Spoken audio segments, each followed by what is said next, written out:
आप जानते हो वो लोग क्यों मारे गए? ये ब्रिटिश राज है बेटा। जो उनसे सवाल पूछता है, उनके खिलाफ जाता है, उसे मार दिया जाता है। आप तो पालेगार है ना, आप कुछ नहीं कर सकते? हम नाम के पालेगार हैं। ये अंग्रेज हमारे देश में घुस आए, हमारे अधिकार छीन लिए और हमारी जनता को लूटने लगे अपनी बंदूकों से डराकर। हमारी सत्ता हथियाने के लिए वो हमारे आगे पैसे फेंकने लगे, मुट्ठी भर, जिसकी हमें आदत पड़ गई। और तब से हम जिंदा लाश बन गए हैं। लाशों की तरह जीने से तो अच्छा है हम विद्रोही की तरह मर जाए ना।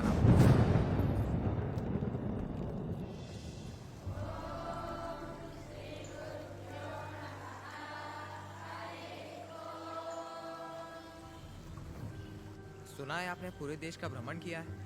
हाँ। क्या सारे देश में गोरे लोग हमारे लोगों को इसी तरह मार रहे हैं? हाँ, मार रहे हैं।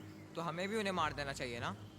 नरसिम्हा, अवश्य। तो मुझे आशीर्वाद दीजिए बेटा। मैं मारूंगा उनको। तुम अकेले कितने अंग्रेजों को मारोगे? 10 को तो खत्म कर ही सकता हूँ। हजारों की सेना है उनकी, वो मार देंगे तुम्हें। तो मर जाऊंगा। मारना मरना महत्व नहीं, महत्व है जीत। जीत के लिए तुम्हें युद्ध करना होगा। युद्ध करने के लिए तुम्हारे लोगों का साथ आवश्यक है।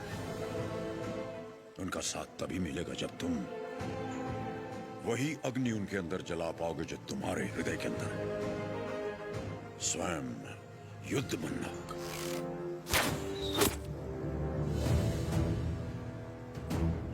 तुम्हारा शस्त्र ये नहीं, तुम्हारा शस्त्र है ये।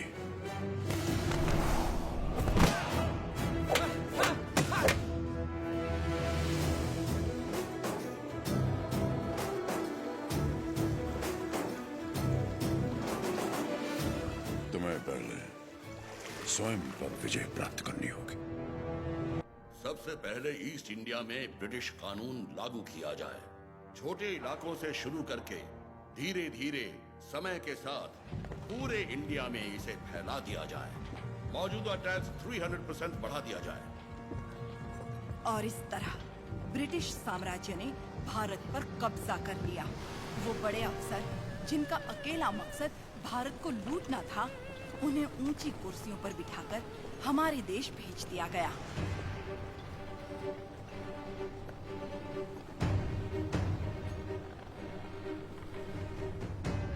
शैतानों की सेना का नुमाइंदा कॉकरेन दक्षिण भारत की तरफ बढ़ने लगा, जिसे भारतीय उपमहाद्वीप की रीढ़ की हड्डी कहा जाता है। लेकिन उसे वीर भूमि रेनाडू के बारे में क्या पता था? वो कहाँ जानता था कि रेनाडू का सूर्य अंधकार की छाती चीरकर उदय हो चुका है। रेनाडू की धरती 61 छोटे छोटे राज्यों में बटी हुई है। इन राज्यों के सामंत पालेगार कहलाते हैं। ब्रिटिश इन पालेगारों से उनकी सत्ता और एकता दोनों छीन चुके हैं। लेकिन अवुकु राज्य के पालेगार अवुकु राजू, माइडुकुरु के पालेगार वीरा रेड्डी और कर्नूल के पापा खान उन 61 पालेगारों में से हैं जो आज भी स्वतंत्र शासन कर रहे हैं। नरसिम्हा रेड्डी ने इन सबको एकजुट करने के लिए एक महोत्सव का आयोजन किया।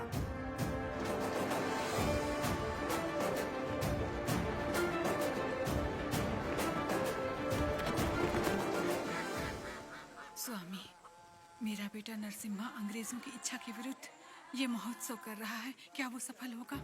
नरसिम्हा रेड्डी कोई आम आदमी नहीं है। वो पृथ्वी पर एक लक्ष्य लेकर जन्मा है।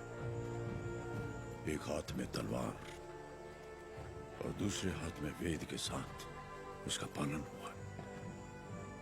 उसे अब कोई नहीं रोक सकता।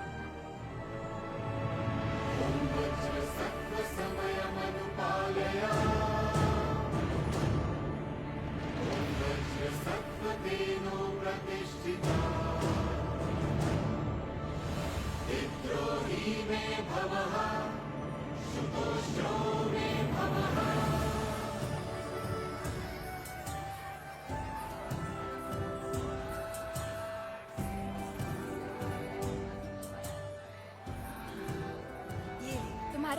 अभी समय हो रहा है, जल्दी करना।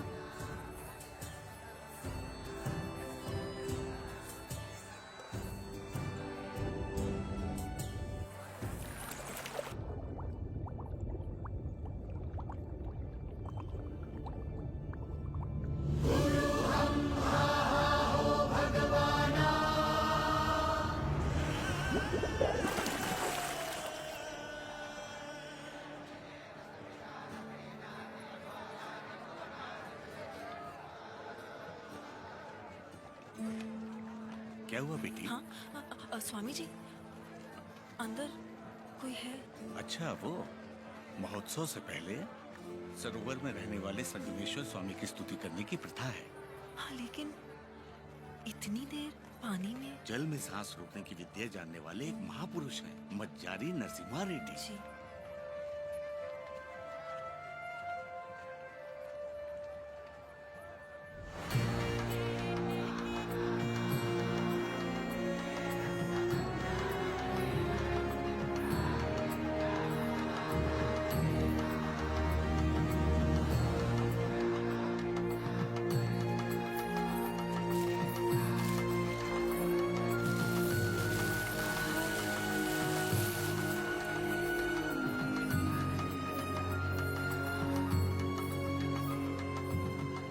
आज कई सालों बाद तुम्हारे लाए हुए वस्त्रों से भगवान का फिर श्रृंगार हो रहा है बाबा खान।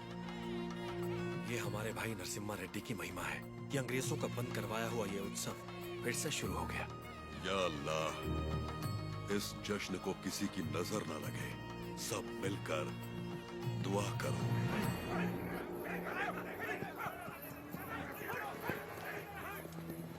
मैं इसे होने नहीं दूंगा। क्या उकराजू, इस मेले की तैयारियां युद्ध स्तर पे हुई हैं। कहां-कहां से लोग मेला देखने आ रहे हैं। होने नहीं दूंगा का क्या मतलब? ये मेला कौन करवा रहा है? नरसिम्हा रेड्डी। इस मेले में योगदान हमारा भी है ना? पर नाम नरसिम्हा रेड्डी का होगा। अच्छा, मुकाबला कौन जीतेगा? नरसिम्हा रेड्डी, और कौन? और हम जीत जाएं तो भी सब नरसिम्हा रेड्डी की जयकार करेंगे कि उसने इतना निष्पक्ष मुकाबला करवाया। यानी जीते कोई भी जयकार उसी की होगी। क्या ये सही होगा बसी रेड्डी? तो नहीं जीतेगा। अपने आदमी को देखो वहाँ, वो नशीली दवा बैलों को पागल कर देगी।